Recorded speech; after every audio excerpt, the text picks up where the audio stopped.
इस सदी के विकास पुरुष और देश के भावी प्रधानमंत्री आदरणीय नरेंद्र मोदी जी, जोरदार तालियों के साथ सबको मालूम पड़ना चाहिए, ये कोई छोटी मोटी रैली नहीं है। इस रैली के अंदर जो आवाज यहां से जाएगी वो पूरे हिंदुस्तान के अंदर फैलने वाली है। इसलिए एक एक कदम के ऊपर आप लोगों को आवाज देके कहना है कि हाँ, परिवर्तन राजस्थान के अंदर वागड़ से आएगा। एसटी मोर्चे के राष्ट्रीय अध्यक्ष आदरणीय फग्गन सिंह जी, हमारे नेता प्रतिपक्ष भाई साहब गुलाब जी और पूर्व प्रदेश अध्यक्ष आदरणीय भानु जी और रघुवीर सिंह जी कौशल, एसटी मोर्चा के प्रदेश अध्यक्ष अर्जुनलाल जी मीणा और महासमागम में पधारे सभी तो हमारे कार्यकर्ता बंधुओं, मेरी माताएं बहनें, सबसे पहले तो आप लोगों को कहूंगा, सब लोगों को जो इधर बैठी उधर बैठी, सबको मेरी ओर से, हम सब की ओर से आपको प्रणाम। और सब पूरी युवा शक्ति जो यहाँ पूरे मैदान के अंदर फैली हुई है, उन सबको भी प्रणाम करना चाहूंगी, क्योंकि यही है जो आगे चल के हमारी महिला और परिवार के साथ बदलाव लाने का काम करेंगे। आज इस विशाल सैलाब के अंदर हम सब आपके सामने खड़े हैं। भारत के भावी प्रधानमंत्री आदरणीय नरेंद्र जी मोदी ये आपके बीच में बैठे हुए हैं और इतने दूर दूर से आप लोग अपने घरों को छोड़कर इतनी सारी परेशानी उठाकर यहाँ हम सबके बीच में आए हैं। मैं आप सबका आभार प्रदर्शित करना चाहती हूँ, सबको धन्यवाद देना चाहती हूँ कि आपने इस कष्ट को सह के हमारा हौसला अफजाई करने का यह बहुत बड़ा काम किया।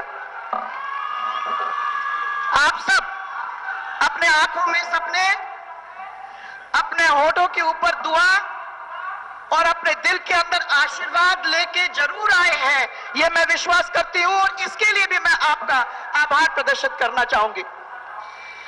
आज हम लोग सब यहाँ इकट्ठा हुए हैं एक मकसद के लिए। हमारा सबका एक लक्ष्य है, क्योंकि हमारा सपना भी एक ही है।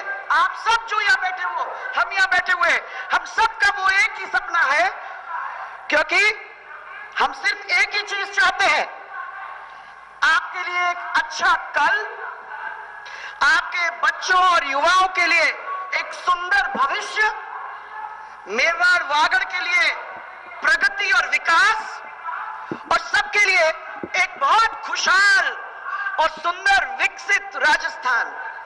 क्या ये आपका सपना है? हमारा भी सपना है। हम लोग सब इस चीज को चाहते हैं और इसीलिए मैं जानती हूं कि आप लोग सब हमको सुनने तो जरूर आए हैं, परंतु हमें कुछ सुनाने भी आए हैं। या आप लोग हमको सबको ये कहने आए हैं कि आज इतनी बड़ी संख्या में अगर यहां से लेके वहां तक और बाहर फैले हुई जो इतना जन सैलाब यहां पहुंचा है, तो आप ये कहने आए हो हमारे नरेंद्र भाई मोदी को कि राजस्थान के अंदर परिवर्तन यहां से शुरू होगा। ये हम लोगों ने अपने मन में तय करके गठान बांध के एक एक व्यक्ति यह हम लोगों के बीच में आया हुआ है। मुझे बहुत गर्व है, मुझे गर्व है कि मैं उन लोगों के बीच में यहां खड़ी हूं जिनके पूर्वज राणा प्रताप को दिल्ली के तानाशाहों से लड़ने की सहायता जिन्होंने की थी। मुझे गर्व है कि मैं उन लोगों के बीच में खड़ी हूं जिन्होंने मेवाड़ और यहां की स्वतंत्रता की रक्षा के लिए राणा सांगा का साथ दिया था। कोई पीछे नहीं हटा, सब लोगों ने चल के ऐसी लड़ाई के अंदर जूझ के साथ दिया था। और भाइयों और बहनों, आज फिर से इतिहास दोहराने का हमारे लिए समय आ गया है। समय आ गया है कि हम कांग्रेस के खिलाफ एक और लड़ाई लड़ें। समय आ गया है कि इस भ्रष्ट और जन विरोधी सरकार को उखाड़ के फेंके। क्या तैयार हो? तैयार हो सब? ये छोटी मोटी लड़ाई नहीं, ये एक बहुत जोरदार लड़ाई है। उस लड़ाई के अंदर सब के सब यहाँ जो बैठे हुए हैं, उसके अंदर वो सब लोग शरीक होने वाले हैं। ये विश्वास मैं आज आप लोगों के बीच में खड़े हुए यहाँ करती हूं। कांग्रेस कितने साल हो गए? 60 साल से हमको सबको लूटती रही। इन्होंने हमारा सम्मान, हमारी आजादी, हमारी रोजी रोटी, हमारा भविष्य, हमारे सपने, इन सब के ऊपर हमला किया है।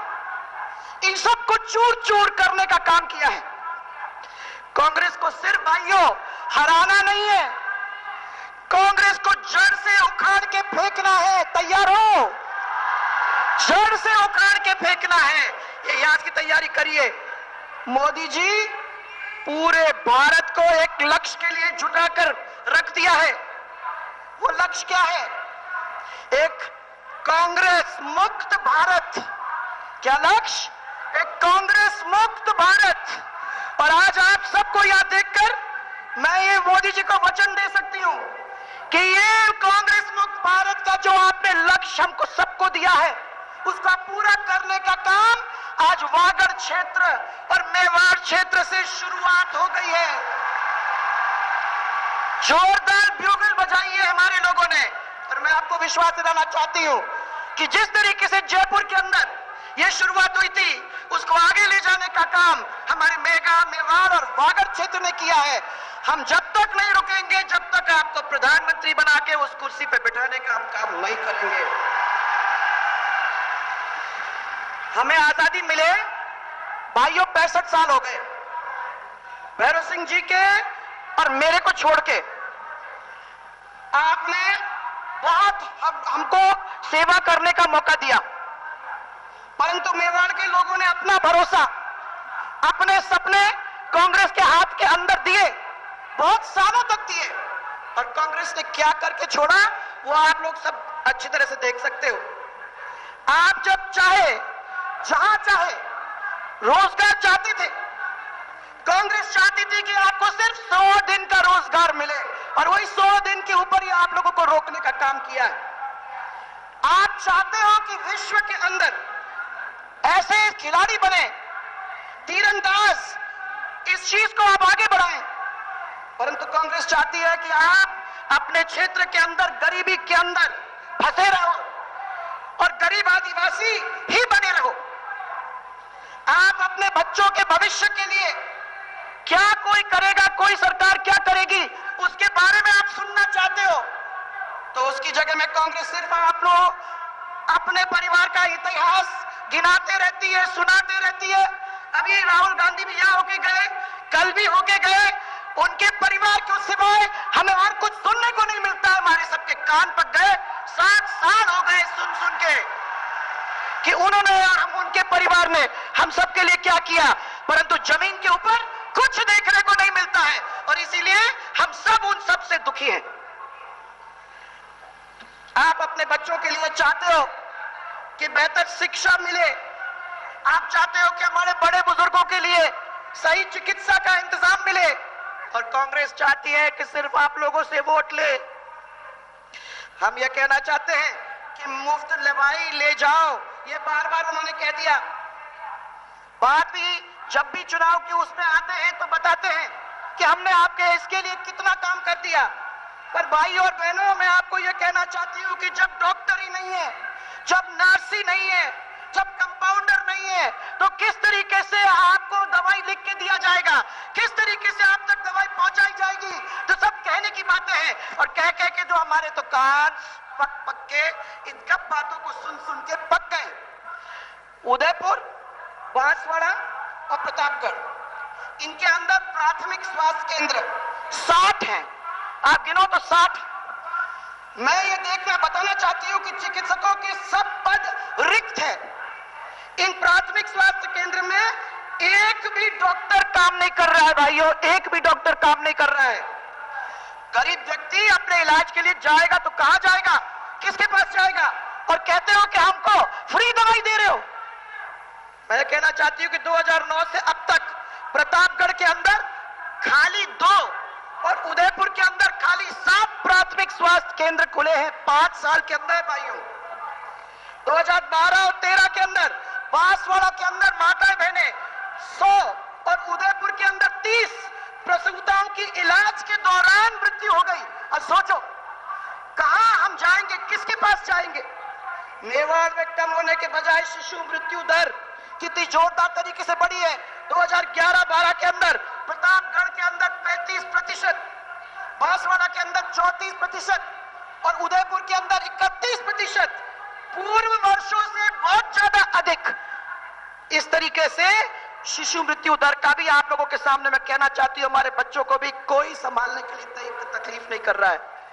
कांग्रेस कहती है आप लोगों को कि हम लैपटॉप ले लो, पर स्कूल उसमें अध्यापक नहीं। बोर्ड की परीक्षा में आदिवासी इलाके के अंदर जो 5-6 जिले हैं भाइयों, वे सबसे निचले स्थान पर रहते हैं।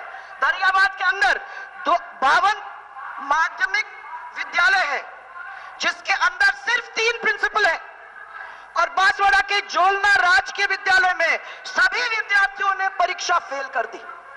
ये क्या हो रहा है? ये क्यों कर रहे हैं और क्या बताने की कोशिश कर रहे हैं? और क्यों?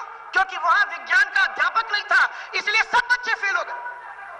अरे आप स्कूल खोल रहे हो तो ताले लगे हुए हैं, टीचर नहीं है तो ताले लगे हुए हैं, और सब लोगों को कह रहे हो चिल्ला चिल्ला के मंच के ऊपर से कि हमने 5 साल के अंदर आप लोगों के लिए इतना सारा काम किया है। आपकी चिंता करती है कांग्रेस, यही वो कह रही है। 2000 छात्रों को बीएड की परीक्षा पास करने के बाद कॉलेज में जाने ही नहीं दिया। यह आरटेट, आप लोगों ने अच्छी तरह से इसका नाम सुना है। यह आरटेट की परीक्षा, उसमें हमारे बच्चों को उलझा के रख दिया है। मैंने सबको कह दिया है कि आरटेट का प्रबंधन हम लोग करेंगे, और जिस तरीके से आपने हमारे सरकार के समय में 10 लाख नौकरियां बच्चों को दिलवाई थी, उस तरीके से प्रबंध करके आप लोगों को फिर से नौकरी देने का काम हम लोग करेंगे। यह मैं विश्वास आज मोदी जी के सामने आपको दिलाना चाह रही। कितने रोजगार दिए इस सरकार ने, कितने रोजगार दिए, यह पूछने की बात है। अभी अभी आदिवासी की यूनिवर्सिटी की स्थापना की, महाविद्यालय की स्थापना की, उसमें एक छोटे से कमरे में तो कुलपति को बिठा दिया, परंतु एक भी प्राध्यापक की नियुक्ति नहीं हुई, जमीन नहीं दी गई, बिल्डिंग नहीं खड़ी है, और ऊपर से बच्चे नहीं है। तो ऐसी तो घोषणाएं बहुत हो सकती है भाइयों, परंतु जब तक वो जमीन पे नहीं आती है तब तक वो सरकार की उपलब्धि नहीं होती है। और इस तरह की घोषणा करने वाली सरकार को उखाड़ के फेंकने का काम हम सबका है। मैं भाई और बहनों, मुख्यमंत्री जब बनी थी तब सबसे पहले मैंने कई बार अपने इस क्षेत्र के अंदर दौरा किया। सब पूरी सरकारी मशीनरी को लेके मैं अपने क्षेत्र के अंदर आई। इस वागड़ क्षेत्र के अंदर तंबू लगाए, और तंबू लगा के 7 दिन हम लोगों ने सबको लेके दौरा किया, आपकी बात को समझने की कोशिश की और प्रयास किया कि वो बात को हम ठीक करके आप लोगों को राहत पहुंचाने का काम करें। पहली बार आदिवासी क्षेत्र के अंदर आदिवासियों को सरकारी नौकरी के 6 से 9 स्केल में 45% आरक्षण देने का काम किया। हमारे सरकारी सेवाओं में आपकी सक्रिय भागीदारी के लिए रोस्टर प्रणाली भी चालू किया, आपको याद होगा। और सरपंच, प्रधान, जिला प्रमुख, ये महत्वपूर्ण पदों के ऊपर भी स्थानीय आदिवासियों को आरक्षित सबसे पहले करने का हम लोगों ने काम किया। मुझे याद है कि स्कूटी और साइकिल की योजना पहली दफा हम लोगों ने हमारी बच्चियों के लिए किया। हमने कह दिया कि 75% मार्क्स जिस बच्ची को 10वीं में 11वीं में मिलते हैं उसको हम स्कूटी देंगे, और जो 9वीं में पास करके आ जाती है और रुक जाती है उनको साइकिल देने का हम काम करेंगे। आज उस स्कीम को आगे बढ़ाने का काम हमने अखबार में तो सुना, परंतु कितने लोगों को साइकिल मिले, कितने लोगों को स्कूटी मिले, यह भाइयों आप लोग सबको अच्छी तरह से मालूम है। आदिवासियों को उनके रिहायशी मकान का पट्टा देने के अभियान की शुरुआत हम लोगों ने की। यह कार्य भी कांग्रेस सही तरीके से 5 साल के अंदर नहीं कर सकी। आज 16,000 से ज्यादा अधिक ये आपके अधिकार पत्र जो है वो अभी जारी नहीं किए, और 5,000 से अधिक प्रकरणों का निर्णय ही नहीं हो पाया है। ये क्या संवेदनशील सरकार है? इसको संवेदनशील कहते हैं। सरकार के जो हथकड़ शराब, आपको याद होगा कि जो छोटा शराब, हाथ के शराब बनती थी क्षेत्र के अंदर, उन प्रकरणों के अंदर जो भी एफआईआर दर्ज की गई थी न्यायालय के अंदर आप लोगों को आना जाना पड़ता था और चालान इन दोनों को वापस करने का काम हम लोगों ने किया। और उसके बाद 5 वर्ष के अंदर कितनी राहत यहां कांग्रेस की सरकार ने आपको दी वो आप अच्छी तरह से जानते हो। राजस्थान वन अधिनियम 2012, इसके अंदर एक काला कानून निकाला सरकार ने कि मवेशी के को भी वन क्षेत्र के अंदर नहीं जा सकते, आप नहीं ले जा सकते चराने के लिए, और कोई भी सूखी लकड़ी भी नहीं काट सकता, और अगर काटता है तो 50 गुना तो फाइन बढ़ा दी और 6 महीने की आपको जेल हो जाएगी। तो बेचारा गरीब आदिवासी जाएगा कहां? विधानसभा के अंदर हमने जोर से इसका विरोध भी किया, परंतु सरकार अपने मन से जो करना था उसने कर दिया। और मैं आपको वादा करना चाहती हूं कि हमारी सरकार भी आएगी तो उस समय सबसे पहले हम 100 दिन के अंदर इसकी समीक्षा करके इसको समाप्त करने का काम करेंगे, ताकि हमारे गरीब आदिवासियों को दर दर भटकने की जरूरत नहीं होगी। सच बताएं आपको तो कांग्रेस जानती है कि वोट लेने करने के लिए आप लोगों के बीच में आके झोली फैलाएगी, परंतु बाद में आगे चल के अपने अपने काम में इतनी डूब जाती है, इतना भ्रष्टाचार चल रहा है, इतना अत्याचार चल रहा है कि उसको समय नहीं है ये पता करने को कि आप लोगों के लिए जो काम उसने वादा किए थे वो पूरे हुए कि नहीं हुए। आप रोजी रोटी के लिए, जमीन और घर के लिए संघर्ष तो कर रहे हो। कांग्रेस के नेता हमारी जमीन रॉबर्ट वाड्रा को बेचने के लिए लगी हुई है, और आप जानते हो कि बीकानेर में 10,000 बीघा भूमि इस रॉबर्ट वाड्रा को बेचने का काम इन लोगों ने किया है। और यहाँ की सरकार इस परिवार के ऊपर कैसे मरती है, मैं अभी आपको बता दूं कि 17 सितंबर को आपके राहुल गांधी आए थे और काली सिंध पावर प्लांट जो हमारे झालावाड़ के अंदर है, उस झालावाड़ के पावर प्लांट का उद्घाटन हुआ था। 600 मेगावाट का प्लांट चल ही नहीं रहा है भाइयों, बस उसको दिखाने के लिए एक दिन के अंदर कोयला लाके उसको चलाने का, टर्बाइन चलाने का काम उन्होंने किया। जिस दिन वो चला गया है उस दिन से लेके आज तक वो पावर प्लांट वैसे के वैसे ही पड़ा हुआ है। मैं आप लोगों को यह कहना चाहती हूं कि हमारी बहन बिटिया, माताएं बहनें, उनकी सुरक्षा, मान रक्षा के लिए आप लोग कितना भयग्रस्त हो। मंत्री महिलाओं की इज्जत के साथ खिलवाड़ करते हैं, और भारत के इतिहास में आपको कोई ऐसा सरकार याद आती है क्या जिसके इतने मंत्री महिलाओं के साथ दुराचार के कारण बर्खास्त हो गए? है कोई और सरकार जिसने ऐसा किया? मैं तो सिर्फ इतना ही कहना चाहती हूं कि मेरी कुछ आपके लिए घोषणा है। ये भामाशाह योजना मेरी थी, अगर वो भामाशाह योजना को सही तरीके से इस्तेमाल किया जाया होता तो आप लोगों को इस अफरा तफरी में कुछ बांटने की जरूरत ही नहीं होती। आपको 1500 प्रोत्साहन राशि 50 लाख परिवारों को मिल जाता, 30,000 रुपया की स्वास्थ्य बीमा कार्ड पे मिल जाता, 800 करोड़ की स्कीम थी, 200 करोड़ बैंकों के पास हो गया है, और व्यवस्थित ढंग से आप लोग सबको पेंशन मिल जाता। मुझे मालूम है कि 4 महीने पहले ये पेंशन चालू की गई है, परंतु आज भी बहुत सारे लोग जो यहाँ बैठे हैं उनको पेंशन नहीं मिल रही है। ये तो सब कहने की बातें हैं, मैं अगर पूछूंगी तो मुझे विश्वास है कि बहुत सारे लोग अपना हाथ ऊपर करके कहेंगे कि एक दफा तो पेंशन मिल गई, उसके बाद हमको पेंशन नहीं मिली है। अब घोषणा पत्र के अंदर हमने बहुत सारे काम किए और आगे भी काम करेंगे। इस सरकार के आने के बाद इस क्षेत्र के विकास के लिए एक ट्राइबल सब प्लान के अंतर्गत जनजातियों के लिए अलग से नौकरी के कैडर को नियम कानून बना के तैयार करेंगे। हमारे ट्राइबल एरिया में जो नौजवान हैं उनको उस विकास का हिस्सा मिलेगा। ट्राइबल सब प्लान के सर्विस कैडर को अलग से बनाने की बात हमने की है। उसका लाभ यह होगा कि सरकारी नौकरी के जो रिक्त पद है इसी क्षेत्र के सभी वर्ग द्वारा वो यूज कर सकेंगे, और नौजवान को एक रोजगार का बहुत बड़ा एक मौका मिल जाएगा।